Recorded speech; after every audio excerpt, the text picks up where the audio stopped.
I wanted to give the story of Anna Karenina a whole new life. The rules of a period film have been completely broken. This is taking style to a whole new level. The beauty of making a film is everything is possible.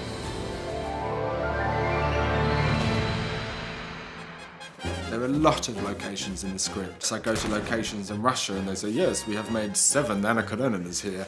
And you'd kind of go, oh, God. He just began to think, God, I'm just following the path of so many other films before me, until came the day where everything changed. Anna Karenina was written in 1873, and the Russian aristocracy at that time were constantly looking to France and trying to emulate that way of being. You did have these people that were pretending to be something that they weren't all the time. They were living their lives as if upon a stage. I was wishing to myself that I could just set the film in one location.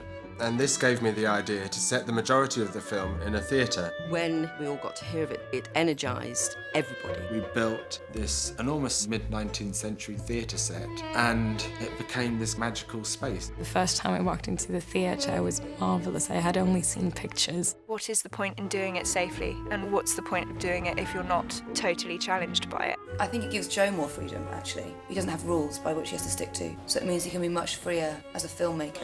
You're going behind. Every day there's a new set, and the sets metamorphosize in front of our eyes. As you leave the set, there's a new team coming in. Just like a 24-hour factory, really. They shut off elements of it, just with lighting or with walls, to create different spaces inside of it. And each one of them is completely unique. The ones that are the big set pieces are the easier ones to do. I mean, the ball really lends itself to the theatre space. Then we have the opera in the theatre space. Each room, each world can stem off the same one sort of core, which is this theatre. You know as soon as you enter a theatre that you are required to use your imagination, so it's always a space that totally changes. Just like that was an ice rink, and then suddenly filled with chandeliers. When we see the Oblonskys, who are in the prop room, that is their drawing room. When we see them in the dining room, which is a paint frame, it's their dining room. So once we're in and we know where we are absolutely believing that these things are happening within this space. Who is he? He's a rich, good-looking cavalry officer. Nothing better to do than make love to pretty women.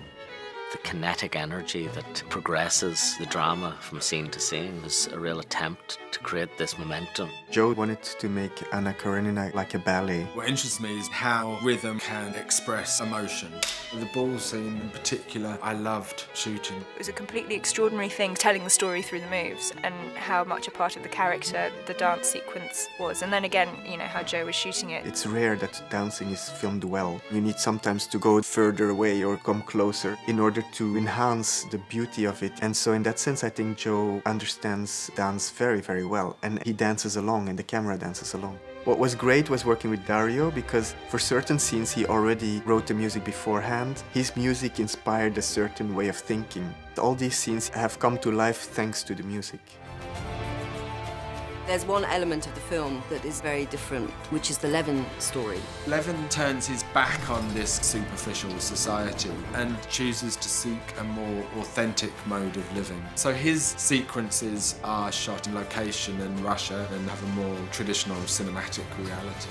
A great director, in my opinion, is somebody who can convincingly create a world on screen that the audience will believe in. The puppet theatre that I grew up in was a crazy, beautiful, handmade world, and that's what we tried to create with this film. We are in a world that offers itself up as unreal. In fact, is almost magical and fantastical. We know that our imagination is going to be used, we know that reality is going to be suspended, but I think ultimately we're trying to hold a very beautiful mirror up to life.